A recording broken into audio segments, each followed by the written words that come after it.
Wonderful. First, I'd like to thank our sponsors and our funders shown here. This call, as loudly announced, is being recorded. And as with all of our sessions, we post them to our YouTube channel. You will have this link sent out to you in the next day or so. Due to our large audience, please stay muted during the presentations. And when it comes to the Q&A function, raise your hand and I will help facilitate that. I'm going to start with a brief introduction to the Seattle 23rd District and what we do. But this morning you get the very short version because I know we want to get on to the main event. The district is committed to transforming our city by significantly reducing the environmental impacts of buildings. Without transformative change in the buildings where we work and live, we will lose the climate battle. The district has a unique ability to connect and convene decision makers who can influence corporate culture and help create policies to solve the built environment's impact on our climate crisis. We are a public-private partnership working to create market-based solutions to reach our goals and these shared mission and goals of our members and the larger community. Dan's on there. Are you on the rendering machine? I am. Can you guys hear me? Okay, you guys good? All right, just heard some chatter. So we have three types of members. We have community stakeholders, which are aligned nonprofits, professional stakeholders, which are companies who offer the goods and services that support our goals and mission, and property stakeholders, and the developer, owner, and manager. Here is the district and some statistics as to how awesome we are and who we represent and our goals. So the goal of the 2030 district is to achieve the 50% reduction in energy, water, and transportation by the year 2030. And this is for existing buildings. Moving on to new buildings and major renovations, the goals change a bit.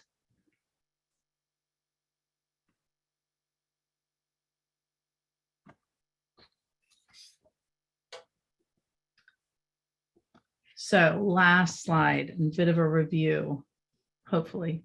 How we do our work. We convene leaders, business, government officials to create policies and incentives that work for all parties.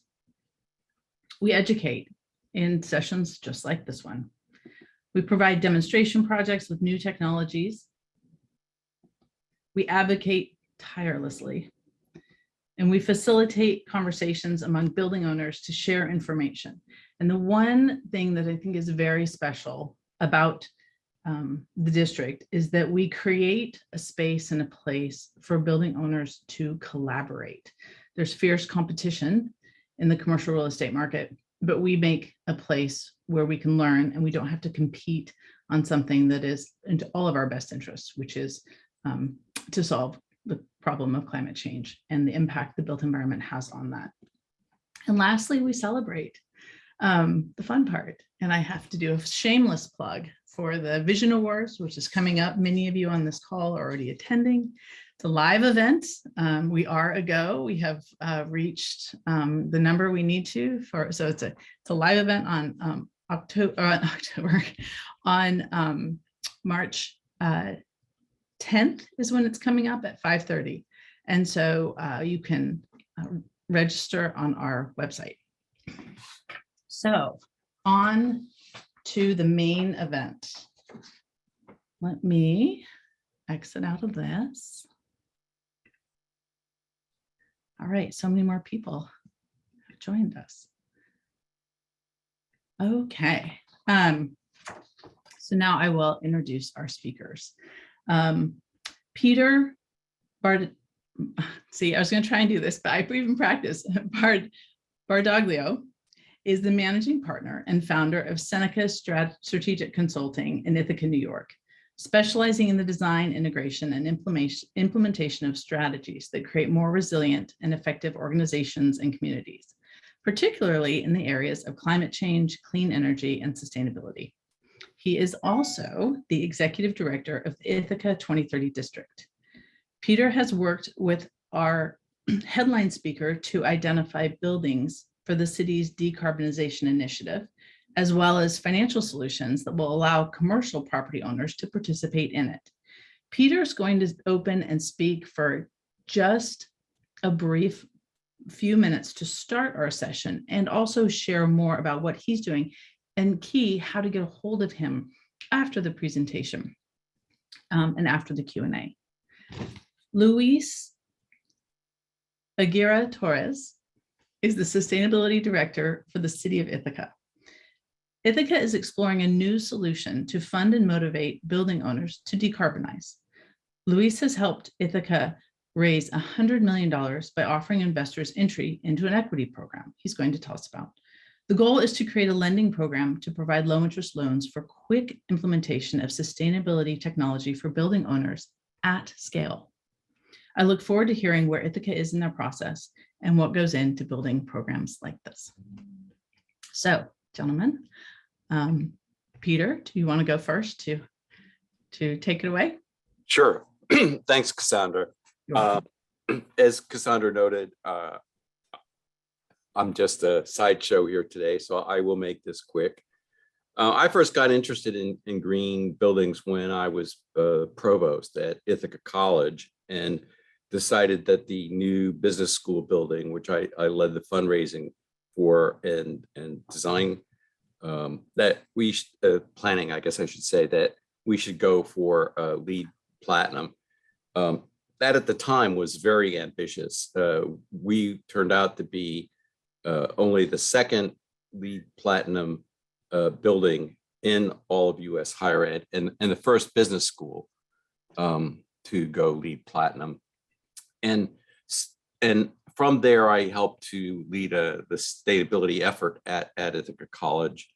When I stepped down in 2008, I decided that really wanted to focus on sustainability, and I became a senior advisor at a nonprofit think tank in Boston that called Second Nature, that launched and managed the American College of Presidents Climate Commitment. And while I was there, co-authored a book on the sustainability movement in higher ed. Once I had done that, I really wanted to focus on something more locally, something more concrete. I had a lot fewer footnotes than what the work I was doing at that time, and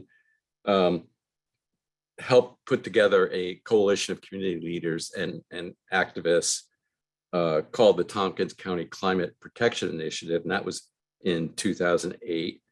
And we basically have been meeting every month, this group, for since 2008 to discuss various climate and energy issues. And we still have 25 to 30 people show up for these discussions and meetings with experts. And I think it really helped build a network of folks in Tompkins County and in the city who really were committed to climate action and helping to accelerate the transition to a clean energy economy. About 2014 or so, we decided that we needed to strengthen our relationships with the business community, especially downtown, and we worked on launching the Ithaca 2030 district. We were fortunate to have funding from a local foundation, the Park Foundation, as well as NYSERDA, which is a state agency in New York that's devoted to promoting clean energy technology and various community efforts along those lines. At that point, we started with just 15 buildings. We're by far the smallest 2030 district in the network. I mean, the other districts measure their committed space in the millions. We just hit a little over 500,000 square feet, and we're thrilled. We have 37 buildings downtown that are committed. And we thought because it is a small district, a small community, and we don't have any really, really large buildings, that we would work with the building owners to develop a process for collecting the energy and water performance data and design interactive, dynamic online performance dashboard that would allow the property owners to track their progress. So we've been working very closely with the downtown property owners in that sense, and we do that service for them because frankly, they just don't have the time themselves to do that. When Luis showed up last March, we had at that point been working for 2 to 3 years on a new energy code supplement that focused on new construction and that set a target of 80% reduction in greenhouse gas emissions by 2023, and then banned basically fossil fuel in new construction after 2026. And there were a few other components to what we called then the Ithaca Green New Deal, but it was pretty bare bones. And Luis showed up and really injected a whole new broader vision into that, and really accelerated our work and brought us together around a really inspiring vision. Luis is a force of nature, as you will soon discover.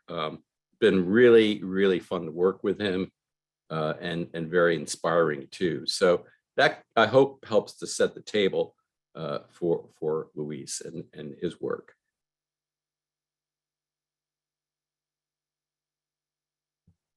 Thank you, Peter. That's kind of kind, you know. I don't know what to say anytime you say something like that, but it's been really cool to be here. I don't know, Cassandra, should I just take it away from here? Yep, take it away. Let me know how I can support you. It's your show. All right. Well, again, thank you very much for having me today. My intention is to share with you a little bit of what we've been working on, you know, with Peter and many other people in Ithaca. It is an effort that goes definitely beyond the city and the county. We're trying to change things. And I know people say this in this position, but we are trying to change the world. And I am very happy to report that I believe we are changing the world right now. So what we're trying to do is different, I think, and we're at the very beginning of the process. So we're hopeful that it will work. And if it doesn't, we learn a lot so we can make it work the next time around. So in any case, there are no losers in this effort. So I want to share with you a little bit of that. I'm going to share my screen, but there's a couple of things that I always say. One of them is I speak very fast. I have an accent, and you know, I'm going to be looking at a screen. So I will not be seeing faces or hands or anything. So if you have a question, just scream really loud and interrupt me.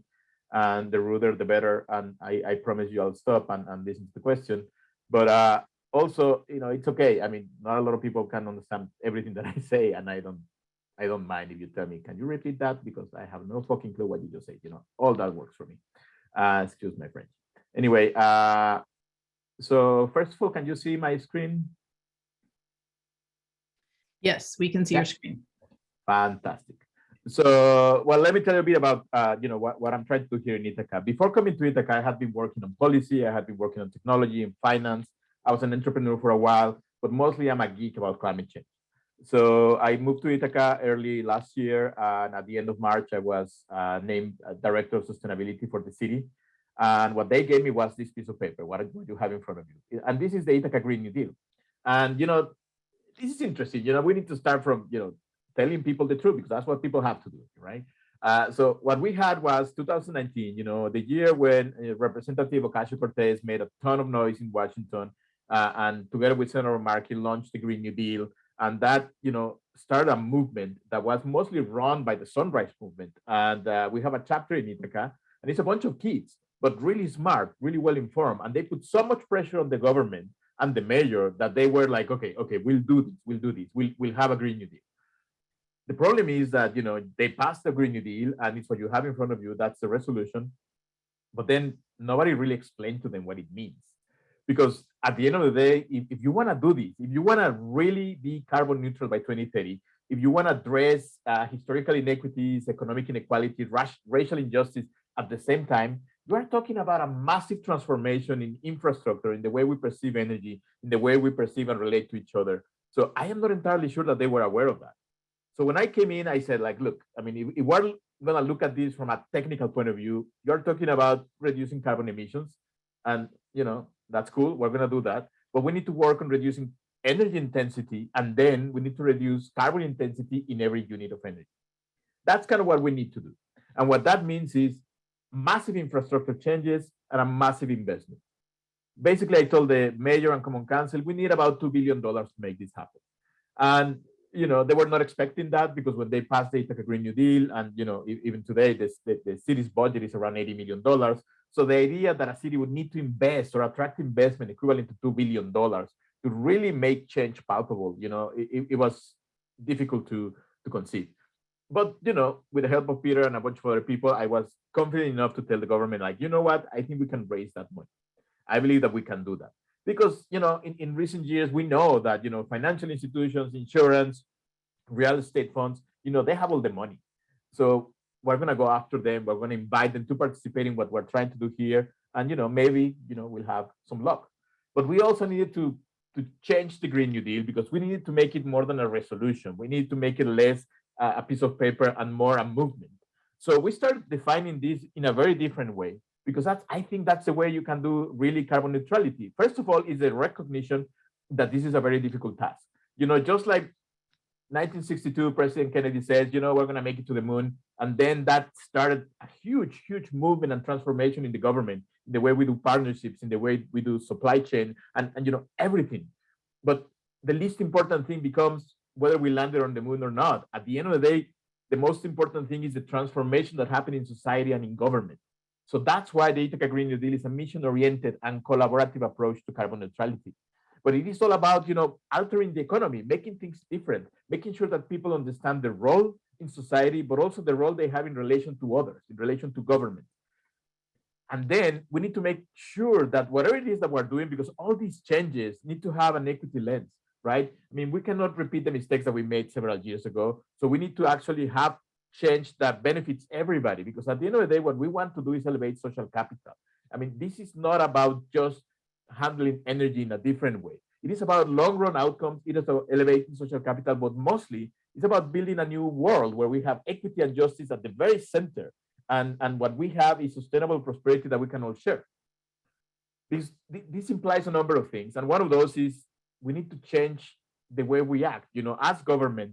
And it was really funny because the basic premise of the Ithaca Green New Deal is assume that the government doesn't exist. So we need to make sure that, and I understand the irony because they pay me every month, or more or less. But at the same time, we need to think about what is it that government has been doing. The role of government is really that of a catalyst, for investment, for innovation, for social innovation. Because at the end of the day, that's the only way you can produce a real economic model that benefits everybody. But if you don't contextualize this beyond the city, beyond the county, if you don't actually look at this in a holistic way, then we're going to lose anything that we build. The idea is to put it in the context that it has to be, just like COVID, right? One person going home was never going to do anything. But if everybody went home, we were going to, make progress. And this is the same thing. And the fact that we're having this conversation, makes a difference, because we need to think about, when we contextualize this, it's not about with whom we can work, it's about who cannot be part of this transformation, right? I come from Mexico, and I guarantee this conversation is not happening over there. People are focusing on other issues, violence, hunger. But here we have the luxury of focusing on climate change, but we cannot forget that this is about the entire planet. In Ithaca, we're fortunate because we're in the state of New York. And, the state of New York is been wanting to lead for a really long time. It's been looking at California, and it's been trying to take the lead away from California. It's been trying to tell them, look, we can do things differently. We can do things here in New York. And this, what you have in front of you, is from the State of the State address of the governor in January. And basically, the goals that you see here are extremely aggressive. I mean, if you think about it, like just the fact that the governor wants to remove 185 trillion BTU of end-use energy savings. I mean, think about it. It's about 530 billion 100-watt light bulbs. It's just an incredible effort that is going to require everybody to participate. The emissions in New York come from different sources, but the city is much simpler than that. So when we look at the city of Ithaca, at least we have a sandbox. We have a place where we can play. So we actually did some analysis, and we calculated that we have 400,000 metric tons of CO2 equivalent. And 40% comes from transportation, some of it from passenger vehicles, heavy duty vehicles. 40% comes from buildings, mostly energy used in buildings, obviously. And we're talking about the space heating for the most part, but also water heating and many other areas. The electric grid, which in this part of New York, there is a very high likelihood, because I'm not allowed to say that in a very deterministic way, but I guarantee you, it's a very high likelihood that we have about 80% carbon-free electricity because we have a direct transmission line to Oswego that has a nuclear and hydropower facilities. And basically, what we get in the city is not as bad. It doesn't mean that we don't need to do anything, but because some of the emissions actually come from there. And here comes the interesting part, because what we're trying to do is to change an entire city, an entire economy. But at the same time, we need to sell it to the government. And here we're not talking about, the professional government that we have in the federal government. They don't have staff, they don't have anybody, they don't have the time to study everything. So you need to simplify things. So in that effort, we said, okay, the whole transformation is about 4 different things. Maximizing energy efficiency across all aspects of the economy, everything. For example, we need to avoid people traveling in single passenger vehicles everywhere. We need to make sure that we use water very efficiently. We need to make sure that we treat waste in the most efficient way, but we also need to make sure that our buildings are efficient. The other one is decarbonization. That is replacing fossil fuel generated electricity with other forms of electricity.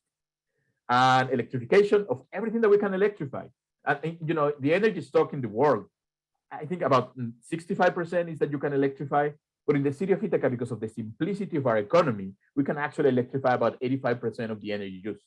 And that is cool, because then we can make a difference. And right now, we cannot really think about affordable carbon capture and sequestration technologies, particularly direct air, for example. But, we can expect that by 2026, we'll have this. So, we have that one.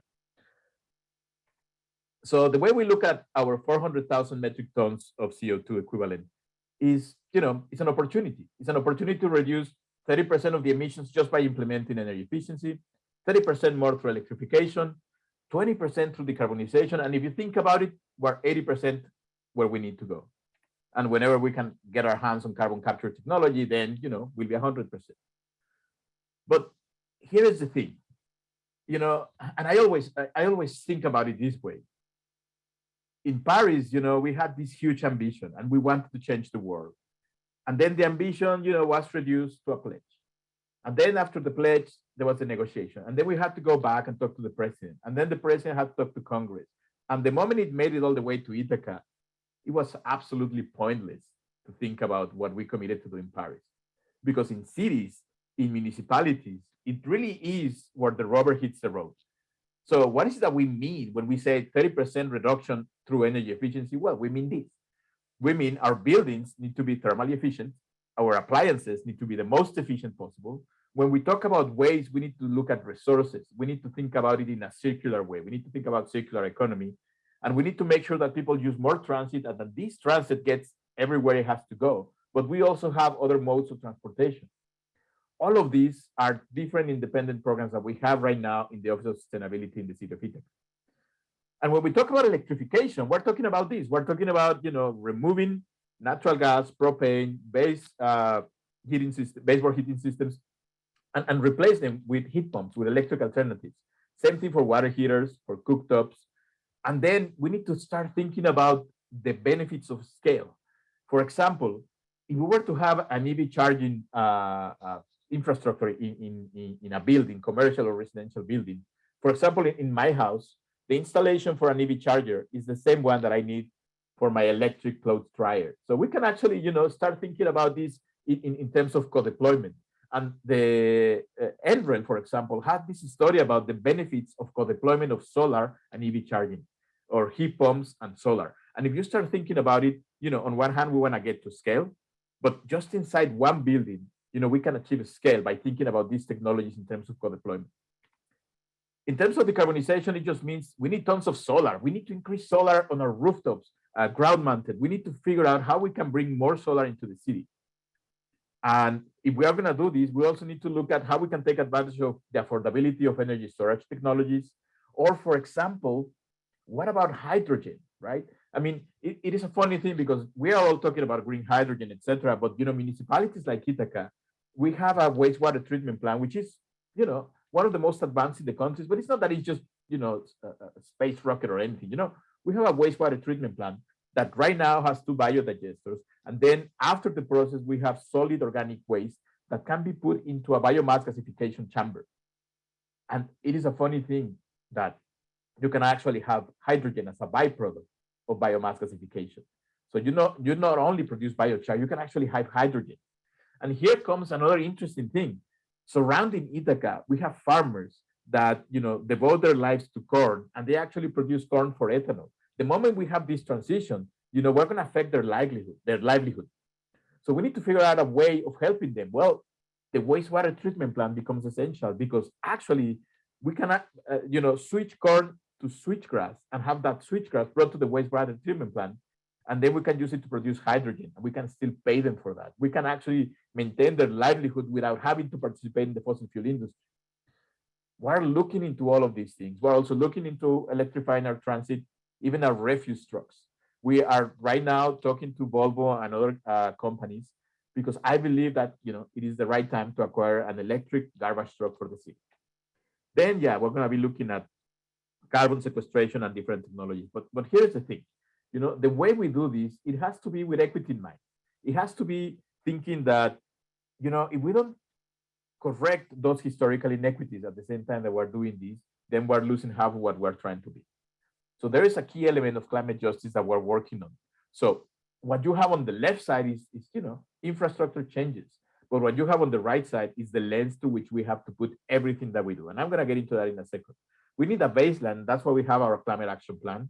And we are developing a new model, I believe, very innovative for democratic engagement. We're moving away from everything that is just consultation to actually something that means, we are going to work with the community and we're going to lead to a participatory budget. So the community can actually take about 5% of the budget in the city to eventually implement programs that benefit the community and help to fight climate change. We have a wonderful program for workforce development that I'm going to elaborate on in a second. And then we are working with the utility company, with the Public Service Commission, with the state government, because we are aware that we need to change the infrastructure. Just recently, we finalized the preliminary model that we have, and it turns out that we can electrify about 15% of the city without any trouble. But after that, we're going to hit a wall because we don't have the right distribution and transmission infrastructure in the city to make it possible. What that means is we need about $30 billion of investments in the distribution and transmission grids. Because at the end of the day, the city is going to look so different. The idea is to deploy so many distributed energy resources that it's not going to be an issue of demand, it's going to be an issue of supply. So how do you deal with that? And as a municipality, how do you develop the capacity to actually deal with an energy management system for an entire city based on distributed energy resources? The answer is microgrids. So when we were presenting this to the city council, it was like, okay, you can provide support for, some of these. We can work on some houses, those that are low-hanging fruit. We can change some furnaces and deploy some solar. That will take us 25% to where we need to go. To get 50%, we need to start talking about water heaters. We need to start talking about cooktops. We have engaged with a group of chefs that are special in induction-based cooking. And they're going to help us, spread the word in terms of, the benefits, not only economic and environmental benefits, but also the benefits for cooking, with this type of technology. But if we want to go 75%, that's when we need to start talking about hydrogen, about electrifying transit, about refuse trucks that are electric. But 100% means everything, even the leaf blowers.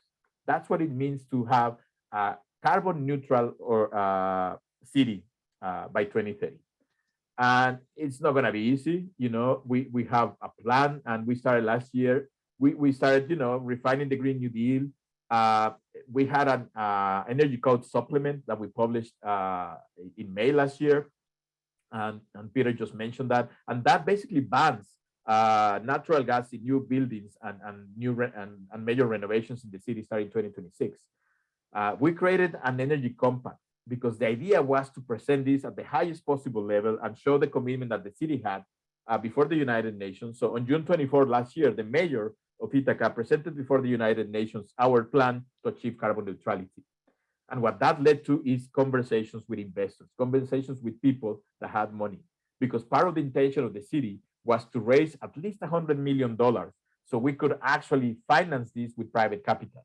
And that's the beginning of the financial strategy, because eventually we're going to need to release an RFP to talk about how we can hire somebody to help the city as a program manager lead the effort to electrify, while at the same time we continue working on community choice aggregation in the deployment of solar technology, and eventually have the whole city entirely commit to do this, while working together with some organizations to make sure that the reliability of the city and the resilience of the infrastructure was where we needed to go. So eventually, we had a consortium of companies and a group of organizations that are working with the city to make this happen. And the greatest thing is, according to what the governor announced this year, Ithaca is right there with them. We are talking about a 25 billion green electrification fund, which resembles a lot the Ithaca electrification fund that we're putting together. Also, the governor is directing government agencies to leverage private capital, just the way we did in the city of Ithaca. So we have a number of programs. I'm going to skip this one because I want to tell you just very quickly about climate justice. The federal government, President Biden, actually, when they were in campaign, they were talking about redirecting 40% of the benefits to climate justice communities. But there wasn't a clear definition of what benefits climate justice community was. But when he became president, we started working on this, and we made tons of progress.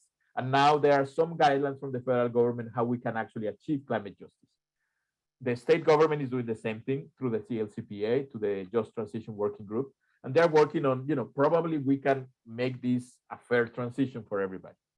But then the definition doesn't really account for the differences in every city, in every municipality. For example, in the city of Ithaca, we're talking about having, for example, 50% of the benefits being redirected to other people because, for example, in the city of Ithaca, we have 70% rentals. That's an interesting number.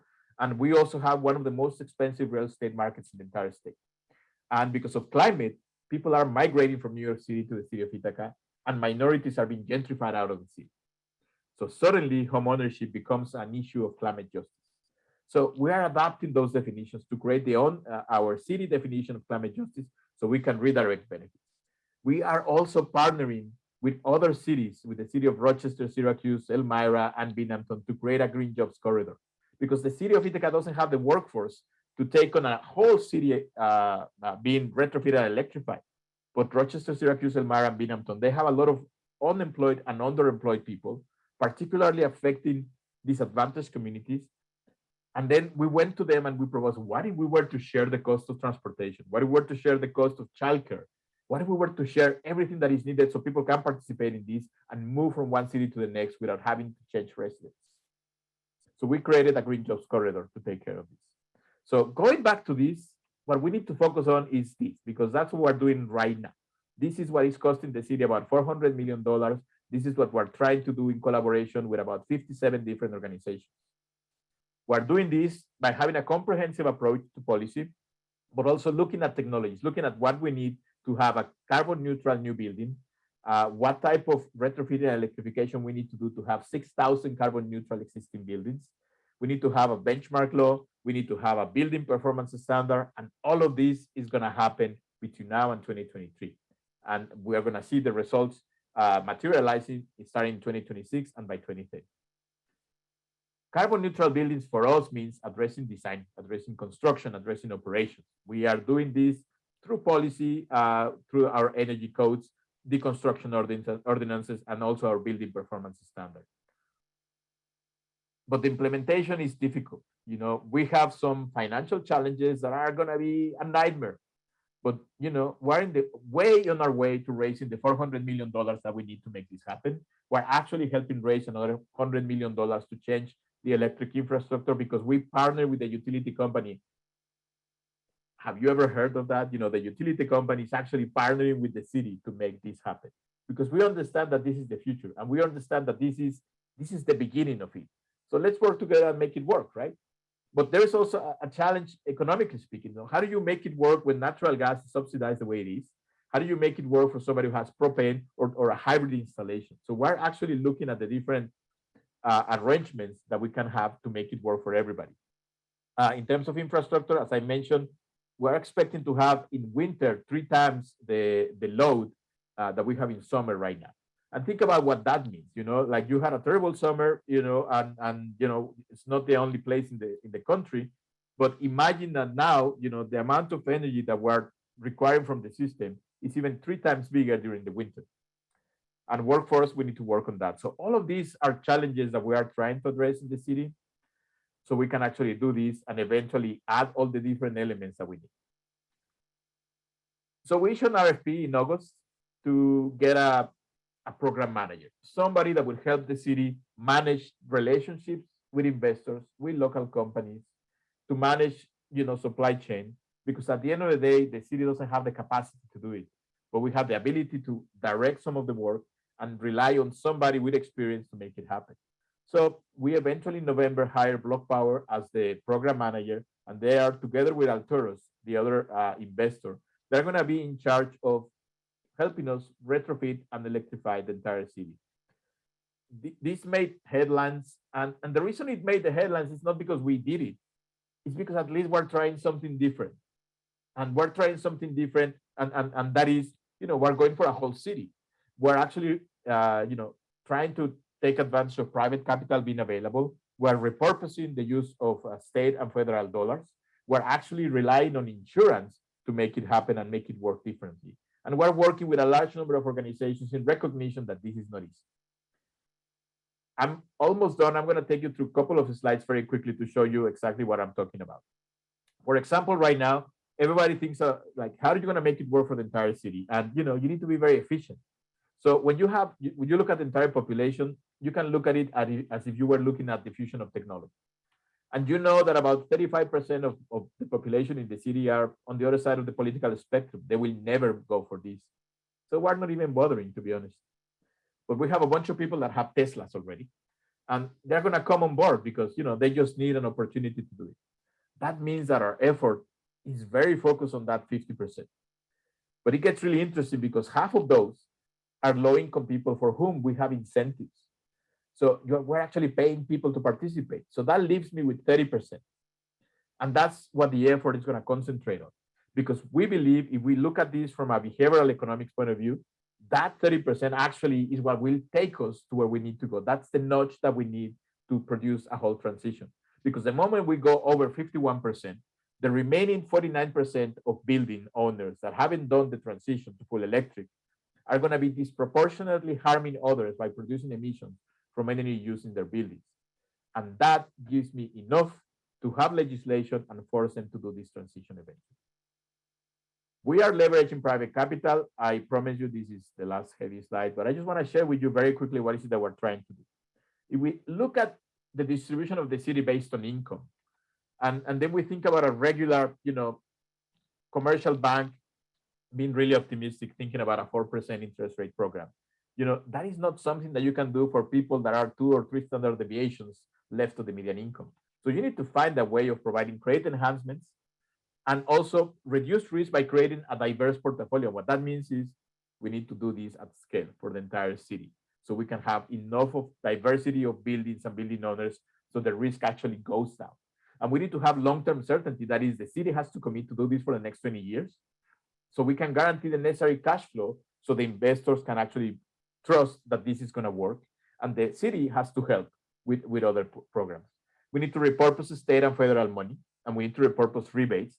Because if we do that, it is a funny thing, right? If you have $100 million from private investors, and then you add $5 million from state and federal dollars, then suddenly the $10 million that you need to produce in return become 5. And now you have 105 million to produce just $5 million in return. So risk goes down, the cost of capital goes down, and suddenly you have a program that can go for 2%. But then we added the Ithaca Electrification Fund, which is a fund where we raise money from private citizens with philanthropic matching and government matching. So we can actually cover the interest rates for a lot of the people participating in this program. And what that means is financial inclusion. Because what we did was work with the state so we can provide a loan guarantee for anybody who's left of the median income.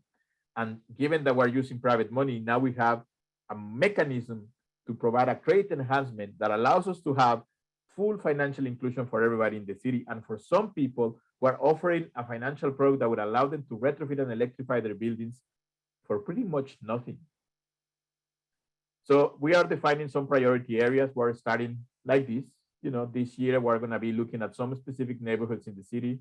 Next year we're going to go for the entire city, and we expect to ramp up very soon. So for us to be successful and for the United States to be successful, we need to solve a few things. We need to increase market sophistication. There has to be more options for people to take on this. But we also need to reduce fragmentation. We cannot hire 20 contractors to do deep retrofitting and electrification. We need to create consolidation in the industry, and we need to create new partnerships. And we need to do it at scale, because that's the only way we're going to make it work. It doesn't mean that we need to do it for the entire country, but we need to think about it in a programmatic way, so we can offer investors the possibility of looking at this with a lower risk. But if we do it at scale, we also have bulk purchasing power, and that will attract, that will create enough of a guarantee that a market will exist, so we can have a workforce where people can train knowing that there is a market on the other side of training. And if we maximize the efficiency in the allocation of government incentives, at the same time, we're going to be unlocking financial flows from private investors. That's a way we can let the local government be the one managing risk and creating the right conditions, so we mitigate risk to the point that we offer very low interest rates. And that's the way we achieve financial inclusion that goes hand in hand with climate justice, if you think about it. But we're not going to do this if we continue working the same way we're working. We need to be transparent, accountable, and efficient. Otherwise, nothing is going to happen.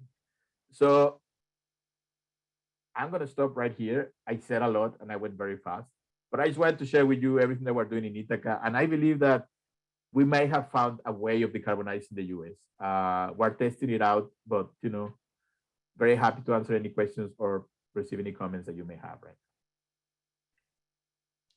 Thank you. I am inspired. I know there are many different people from many different agencies and organizations and companies on the call, so I hope everyone's equally as inspired. Thank you so much, Luis. I am energized as well. Okay, so we can do raise function. We can put in chat. Hopefully we'll get to everyone's questions.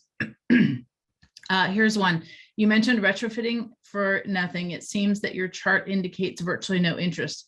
This doesn't mean no cost. So what's the difference between I think what Steve's asking is a loan, a no interest loan, but still a loan. So there's still a cost there. Can you speak to that? You're muted still. Yeah. So what we're trying to do is to create financial products that are going to be, with different type of implementation, lending and leasing programs, operating leasing. And we're going to have, in some cases, 0% interest rate. And in some cases, we may have the economic incentive to pay people to participate. It is structured to 20 years. So we can actually, after relying on state, federal, and utility incentives, have a program that could extend 20 years and pay only through savings. So at the end of the day, we are not passing the cost to the end user. So that's what I meant with no cost. Thank you. Okay, what other questions do you have? Okay, related to Steve's question, I'm curious to know if you have encountered resistance from landlords who are not actually paying the utility bills, but assuming the retrofit costs, so the split incentive. Yeah, and I mean, it is interesting because I think people are, beginning to understand that this is coming one way or another. So the conversations with landlords and with tenants haven't been that difficult. There are some that will not participate no matter what you tell them. They're going to wait for legislation that will force them to do it. So as I mentioned, we're not really bothering with that. So it really is a group of people that are willing to participate in this as long as it doesn't cost them much money. The way you address the famous split incentive is, by doing this and paying through savings, so there is no upfront capital cost for anybody. Then you have an increase in property value, but then you offer a tax abatement, so the tax bill doesn't go up. In exchange, you ask them to not increase the rent beyond inflation for the next 10 years. So once you have an agreement, then we can, pay for it. We can execute the program, and then, you get everybody on board. It's not going to work for everybody, but that's what we have right now. And from our own research, we believe that we're going to capture, at least 2/3 of the city that way. All right, thank you. So how has Cornell agreed or supported the plan? Are all of their projects supposed to be net zero going forward or not? You mean Cornell University's projects supposed to be? I think so. Yeah, I mean, Cornell had a plan, and that was to 2035 to achieve carbon neutrality. They have their own energy system that relies on combined heat and power, and that relies on natural gas. It's extremely efficient, and I believe that what they do is, I mean, they may have to change some of their plans so they can achieve carbon neutrality by 2030. Cornell is only about 10% in the city of Ithaca. And the buildings that belong to Cornell, we are working with them, but that's it. And in terms of support for the implementation of the program, we're working with a number of groups, most notably the Environmental Systems Lab that developed a machine learning tool that allows us to determine the energy profile of pretty much every single building in the city. So basically what we do is, if you give me an address in the city of Ithaca, I can tell you what the energy profile for that unit is. And based on that, we can determine whether we should do an energy assessment or not.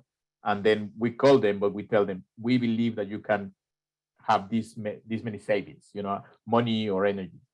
So yeah, with Cornell, we're taking advantage mostly of that. We're not necessarily coordinating our approach. They have their own team, we have our own team.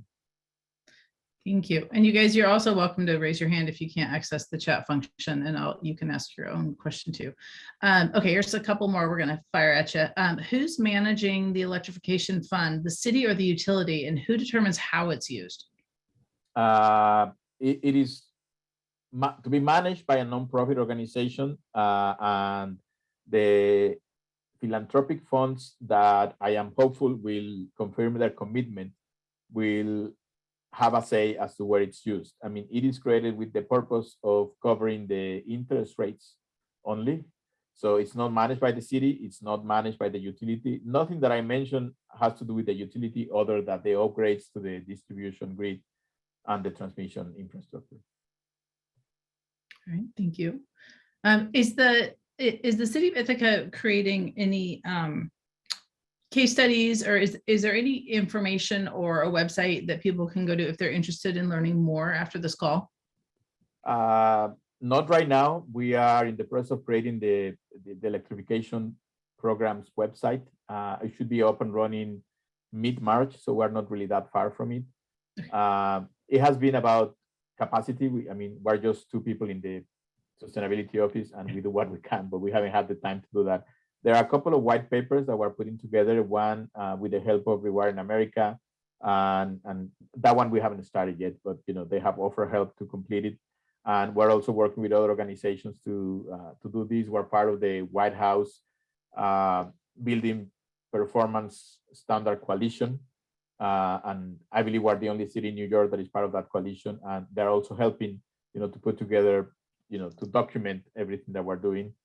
And another player that is kind of a funny one, but somehow the Fed, the Federal Reserve, they're interested in what we're doing, because obviously there are angles that they can play. For example, if you were to take advantage of refinancing of mortgages to bring electrification and retrofitting some of them.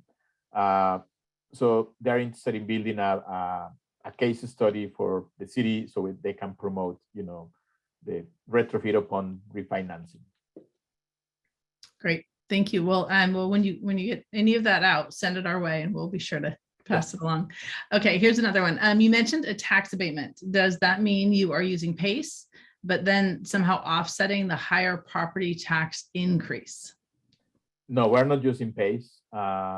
PACE is not allowed in our city. Not formally, but our city council would never allow anything to go on PACE. I think they really bought into John Oliver's story of PACE. No, there is nothing. There's no lien on the city, on the building. What we are doing is, recalculating the property value post retrofitting and electrification, and then determine the potential abatement that would be needed for people to not have a big increase in property tax. The idea is more of a carrot, so we can bring them to the table and sign a contract where they guarantee that they will not increase the rent if they rent beyond inflation for the duration of the program. Thank you. That's it for the questions in the chat. I think what I'm struck by is there are so many. I appreciate you breaking down each element and step that you went through on your approach. And what, as you were presenting, what struck me is there's so many things in our city that we have already that you are having to build or fight for. And so it's incredible the work that you're doing and the inertia that you have going. And it really sheds a whole new light for me on our city and how we're working and the collaboration and the kind of the gifts that we have here already. The idea of not having an increase in building value, increase the property tax is brilliant. So high praise from Rob. Peter, is there anything else that you'd like to add? I wanted to give you a chance. We have a couple minutes. Just that, what our connection to the building electrification campaign is really focused on the commercial sector, because that's the makeup of our property members in the district. So I'm especially interested in helping to identify ways that commercial property owners can benefit from this program and move towards a disconnection from the natural gas system that runs around the city. And I think that's primarily going to be through the implementation of heat pumps. I think one of the things that Luis has discussed is that it's expensive. You can't just go ahead and install heat pumps and think you're going to save money. It has to be combined with the kinds of incentives and supports that Luis is talking about. And so I see our function in the 2030 district is helping to make sure that commercial property owners understand what the benefits are and to work with Luis and his office on getting the word out and supporting the program. Thank you, Peter. Luis, any final thoughts or any last questions? I thank you so much for sharing your approach, your thoughts. They're lucky to have you. I know you're working really hard right now. And if you Google Luis, you'll see lots of press. You can continue to read up on this and we'll package some of this up for you guys. Thank you for sharing all that you have. And I'm excited. We'll keep an eye on the City of Ithaca and your progress. Any final thoughts from you before we let everyone go? No, just that I really appreciate this opportunity. I think, we have presented our approach in many forums, and every time somebody asks a question that we don't have an answer for, and that is great because, we need to make sure that this works. We're trying to, package this in a way that is replicable, especially for small cities. So if anybody can think of anything, please send it our way. We'll be very happy to answer if we have the answer, and if not, recognize that we don't, and then try to see how we can fix it. Thank you. Cassandra, I have this image in my head of Luis, the old story about the duck on the pond. It looks very serene and calm, but paddling like hell underneath. And so I always think of that when I talk with Luis, because he's always up to something, but he manages to maintain his sense of humor and sanity about the whole thing as well. Yes, well, you've provided an example for us in many ways, and that is a wonderful character example. And I would agree. I think it's an interesting time for us right now in our society, in our world, where the popular kids again now are going to save the world, right? So a lot of us are those ducks, and I feel very inspired after this call. So Luis, thank you for energizing us, giving us some new ideas and sharing. Thank you so much. Thank you. Thank you. All right, everyone, go fight, win. Bye. Bye-bye.